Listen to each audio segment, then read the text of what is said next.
중요한 거는 여러분, 유 목사님 메시지에 그 서론에 보면 그 서론 부분은 우리가 굉장히 중요하게 생각해야 될 부분들이에요. 그래서 그거는 그냥 내가 이렇구나라고 넘어가시면 안 되고 하나하나 다 좀 믿음 안에서 정리가 되어져 있어야 됩니다. 그래서 오늘 메시지의 그 서론을 여러분 실제로 좀 녹취도 하면서 그것이 어떻게 실제화되어지고 구체화되어지고 현실화되어질 것인지에 대해서 기도를 하시면서 응답을 받는 것이 굉장히 중요합니다. 그러면 어떻게 보면은 우리는 사실 인생 고민을 할 필요가 없거든요. 왜냐하면 유 목사님 메시지에 인생을 어떻게 살아야 될지 다 나옵니다. 하나님이 렘넌트들을 두고 유 목사님에게 그 말씀 속에서 렘넌트들이 그냥 인생 세상적인 방식이 아닌 또 흑암이 덮여있는 그런 방식, 뉴에이지에 덮여있는 그런 방식이 아닌 언약 안에서, 복음 안에서 어떻게 인생을 갈 건지에 대한 로드맵이 유 목사님 메시지 속에서 다 나와요. 그리고 그거를 살아갈 때 있어서 필요한 그런 그 원동력을 말씀을 통해서 주시고, 그리고 그 힘이 교회를 통해서 하나님이 회복시키시기 때문에, 특별히 이번에 그 서론 부분은 여러분들이 알고 있는 내용이지만 다시 한 번 더 정리를 해서 내 인생에 있어서 내가 어떤 시간표 속에 있고 내가 어떤 응답을 받고 있는지를 확인해 보는 것도 굉장히 중요하다. 그리고 그것을 우리 렘넌트들에게 그 완벽한 증거는 없다 할지라도 내게 이해되어지고 체험되어진 만큼 전달하다 보면 하나님이 거기에 더 풍성하게 성령께서 친히 우리 렘넌트들에게 전달할 수 있는 그런 성령의 역사들이 분명히 있습니다. 그래서 저와 여러분들을 하나님 통해서 우리 렘넌트들을 세우기를 원하시기 때문에 여러분 그 응답들을 꼭 받았으면 좋겠습니다. 그래서 그 서론 부분들을 좀 지금까지 메시지를 좀 집약해서 말씀을 하셨기 때문에 여러분 참고하시고, 참고가 아니죠. 그 속에 깊이 들어가는 인생길을 찾아내는 것도 굉장히 중요합니다. 오늘 이 내용은 애굽으로 가는 그 길에 하나님이 모세를 만나셨습니다. 네. 그래서 그 모세에게 모세를 하나님이 죽이려고 하신 거죠. 그런데 그때 그 아내 시보라가 이 자기 아들의 그 성기의 표피를 잘라서, 다시 말하면 할례를 해서 모세의 발에 갖다 대면서 피난편이다. 그렇게 얘기를 했죠. 왜 그랬을까요? 하나님은 왜 모세를 죽이려고 했을까요? 사실 이 부분은 여러 가지 해석들을 할 수 있고 많은 그 논란들이 있는 그런 내용들이에요. 그런데 저는 그렇게 봅니다. 모세 혼자서 갈 수 있는 언약 여정이 아니에요. 다시 말하면 같이 가는 사람들에게도 꼭 이 언약이 무엇인지가 확인되어져야 돼요. 그래서 모세가 출애굽을 향하여 애굽으로 바로에게 가려고 하는 그 시점에 걸리게 만드는 언약의 여정을 걸어갈 때, 그 언약 성취의 길을 걸어갈 때 뭡니까? 실제로 걸리게 만드는 언약이 희미한 사람들을 통해서 사단이 역사를 하거든요. 언약이 희미한 사람들을 통해서 모세의 언약의 여정을 못 가도록, 모세가 반드시 응답받고 성취되어져야 될 하나님의 절대 언약과 절대 계획을 이루는 그 여정길에 사단이 반드시 역사하는데, 그 역사는 사단이 누구를 통해 어떻게 역사하느냐 하면 언약을 대충 들은 사람들. 그래서 창세기 3장에도 하와를 통해서 사단이 역사를 합니다. 왜? 직접 들은 게 아니니까.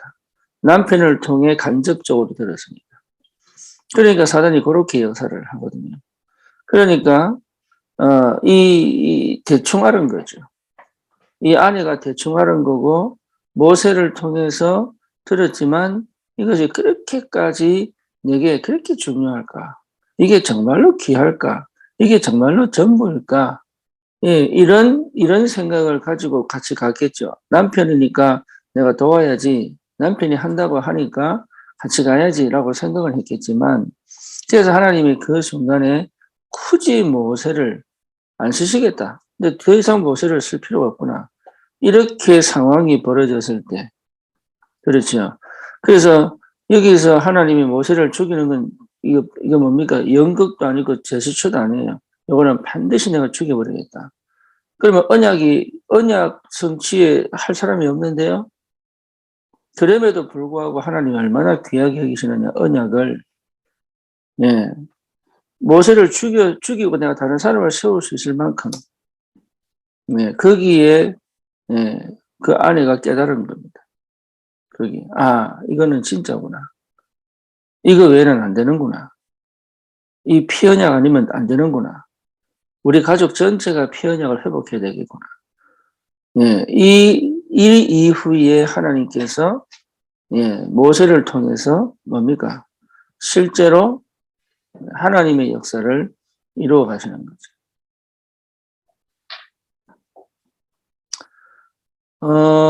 조금이라도 언약 외의 것을 잡고 있으면 반드시 사단이 틈탑니다.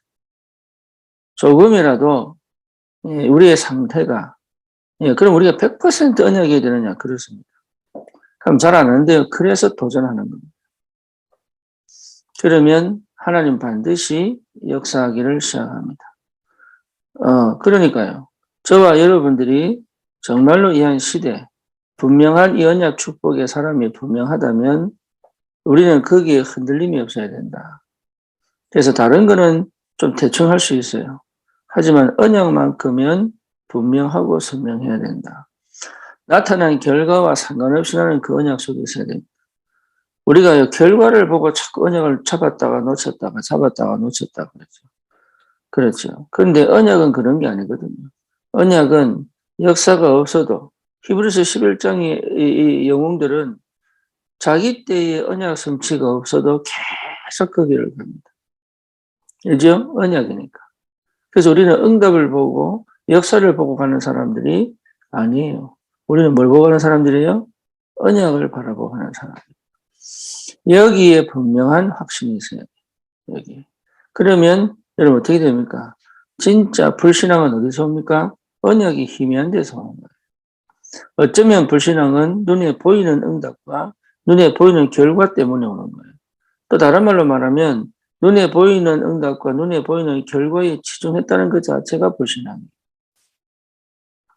그렇죠. 그러니까 광야 생활하는 이스라엘 백성들이 어디서 실패하느냐 하면 눈에 보이는 증거를 가지고 실패하는 거예요. 그래서 만나 주시고 물 주시고 또 뭡니까 메추라기 주시고 막 이래 가니까 막 그것만 달라고 혈안이 된 거죠. 그래서 언약을 진짜 붙잡으면 애굽에 갈 때도 노예간 거 아닙니다. 영웅 대접을 받고 간 거예요. 그럼에도 불구하고 왜 노예가 됐냐? 언약 외의 것에 마음이 담겨버린 거예요. 그러니까 진짜 언약을 놓쳐버린 거죠. 그럼 노예가 된 거예요. 그러니까 저와 여러분들이 언약을 딱 붙잡았다는 말은 우리가 언약 안에 있다는 말은 정말로 그리스도를 통해서 언약을 회복했다는 말은 노예를 안 갈 수 있는 힘이 생긴 거예요. 그리고 반드시 그 땅을 살릴 수 있는 엄청난 영적인 배경을 가진 거예요. 하나님 말씀 성취의 축복을 반드시 회복할 그 성취의 여정에 하나님이 역사하시겠다는 증거예요. 그리고 그날은 반드시 온다는 확신 아닙니까? 그러니까 언약을 제대로 붙잡는 것이 응답 중의 응답이요. 축복 중의 축복이다. 그러면 그 언약의 시작이 뭐냐? 예수가 그리스도 되심을 고백하는 겁니다. 그게 그 언약의 시작입니다. 그러면 여러분 안 된다고 하는 모든 것에 하나님의 역사와 하나님의 축복이 하나님의 능력이 시작됩니다. 그 전까지는 잘 안 됩니다. 그 전까지는. 그날은 잘 안 되는데요. 괜찮아요. 되게 돼 있다. 그래서 교회 공동체입니다. 함께 가면서 안 되는 사람은 또 뒤에서 밀어주고 챙겨주고 되도록. 그리고 앞에 간 사람은 혼자 가는 것이 아니라 뒤를 돌아보고 챙겨주고. 이러면서 교회 전체가 함께 갈 수 있는 그런 엄청난 영적인 공동체의 축복을 누리는 것이 교회입니다. 그럼 이 교회 안에서 하나님이 나를 어떻게 만드시느냐? 확실한 언약을 붙잡고 믿음을 회복하고 언약의 여정을 갈 수 있도록 그렇게 역사하시는 거예요. 그래서 진짜 흑암이 역사하지 못하도록 그전에는 사단이 역사를 하고 방해를 하고 했지만 더 이상 흑암이 역사하지 못하도록 방해하지 못하도록 정말로 언약 붙잡은 백성에게 하나님이 실제로 그 언약 성취의 여정을 걸어갈 때 하나님 모든 하늘 군대를 동원하셔서 하나님 축복이 가시는 그것을 볼 수 있도록.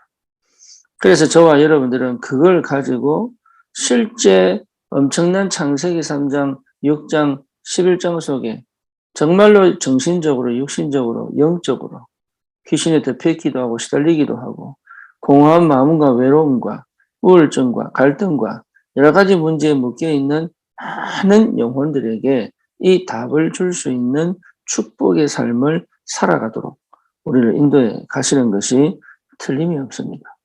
그렇다면 저와 여러분들은 두려울 게 없고 염려할 게 없는 거죠.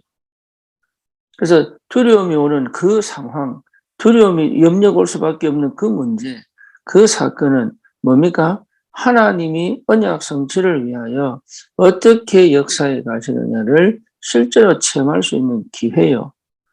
그 진짜 하나님의 임재를 맛볼 수 있는 기회요. 그리고 정말로 흑암은 꺾이는구나. 정말 사단은 아무것도 아니구나. 라는 것을 확인할 수 있는 기회요. 그러니 우리는 뭐밖에 없습니까? 그 언약을 붙잡고 기도의 깊은 은혜 속으로 들어가면 끝나는 겁니다. 여러분 무엇보다 불신앙은 반드시 나에게 하나님과의 모든 축복을 차단하고 내게 임한 모든 하나님의 응답을 누리지 못하게 만듭니다. 이미 현장에 예비된 하나님의 축복들을 실제로 보지 못하게 만드는 게 그 불신앙이에요. 그래서 아마도 모세 외의 가족들은 그 엄청난 영적인 축복들을 몰랐을 것이다. 아니 하나님이 보여줬음에도 불구하고 그게 좀 희미했을 것이다. 그러니 그 대장정, 출애굽의 대장정은 엄청난 영적인 전쟁이요. 그거는 엄청난 뭡니까? 이 집중력이 필요한데 분산시키고 분열시키고 또 그 여정을 가지 못하도록 교묘하게 역사하는 사단의 완전히 앞잡이가 될 수 있는 그런 상황에 하나님께서 확실한 전 가족이 정말 언약 하나로 하나가 탁 될 수 있는 그런 시간표를 주신 것이 아닌가. 그래서 저와 여러분도요, 정말 내 현장, 그리고 내가 가야 될 출애굽, 나의 사명, 하나님의 절대 계획을 이루는 그 여정 속에 여러분 이런 동력자, 정말 언약이 확실한 동력자, 그리고 언약이 분명한 하나님의 사람들의 만남, 그리고 함께 갈 수 있는, 언약 안에서 함께 갈 수 있는 그 엄청난 뭡니까? 하나님의 함께 하심, 인도하심, 역사하심, 이 축복이 이미 우리에게 와 있습니다. 그리고 이걸 반드시 찾아내야 됩니다. 내 현장, 내 지역의 전도는 내 혼자 할 수가 없습니다. 그래서 반드시 하나님은 그 속에 예배 놓으셨습니다. 언약이 전달되어지고 언약이 회복되어져 언약 안에서 하나님이 주신 그 만남의 공동체가 있어야 그 현장은 뒤집어지고 살아날 수 있습니다. 그래서 분명히 예배 놓으셨다. 그리고 우리 후대들에게 이 언약이 반드시 증거되다. 여러분, 이게 굉장한 영적인 전쟁이요. 그러니까 막 조급해라, 막 싸우라 이 말이 아니고 그 언약이 분명하고 선명하고 확실하고 여러분 이 축복을 꼭 누리시고 현장에 증인으로 정말 답 없는 캄캄한 어두운 시달리는 그 현장에 오직 그리스도의 증거를 드러내는 그런 축복이 있기를 주님의 이름으로 축원합니다. 살아계신 하나님 감사합니다. 우리에게 주신 이 언약은 반드시 성취되는 줄 확신합니다. 하나님의 절대 언약이 하나님의 절대 계획으로 내 인생에 성취되어지는 그날까지 오직 언약만 붙잡는 하나님 그 축복이 있게 하여 주시옵소서. 모든 불신앙이 완전히 무너지게 하시고 그 어떤 문제도 사건도 오히려 그 언약 성취의 응답으로 확인되어져 하늘 배경과 시공을 초월하는 그 능력과 하나님이 함께 하시는 그 비밀 속에서 이 땅에서 반드시 그리스도의 참 증거와 그 증인으로 서서 하나님께 영광을 돌리는 전도자의 삶이 날마다 누려지고 체험되어지도록 하나님 축복해 주시옵소서. 예수 그리스도 이름으로 기도드립니다. 아멘.